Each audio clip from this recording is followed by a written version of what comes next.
বাইন্যান্সের মধ্যে hamster listing হয়ে গেছে।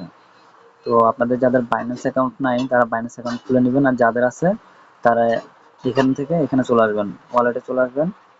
আসার পরে এখানে ডিপোজিট অপশন দেখতে পাচ্ছেন, ডিপোজিটে আসবেন। এরপর এখানে সার্চ করবেন HMSTR হামস্টার, এই যে এখানে চলে আসছে।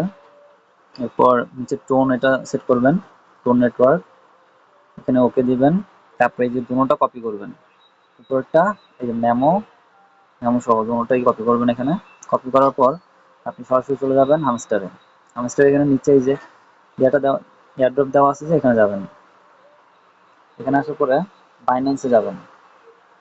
বাইন্যান্সে এসে ইয়েস আই হ্যাভ ইট দিবেন। দেওয়ার পরে এখানে আপনি ফার্স্টে ডিপোজিট অ্যাড্রেসটা দিবেন, এরপর মেমোটা দিবেন। দেওয়ার পরে সেভ চুজ দিবেন, তাহলে হয়ে যাবে। বাইন্যান্স সেট আপ হয়ে গেছে। এই যে আমাদের এখানে টিকমার্ক চলে আসছে, যেখানে দেখতে পাচ্ছেন টিকমার্ক চলে আসছে। এখন এটা সরাসরি আপনার বাইন্যান্সে চলে যাবে, টোকেন যা আসবে সব বাইন্যান্সে চলে যাবে, কোনো ধরনের কোনো নেটওয়ার্ক ফি, টোন ফি কোনো কিছুই লাগবে না। সো এটা নিয়ে কারো কোনো টেনশন করার দরকার নেই।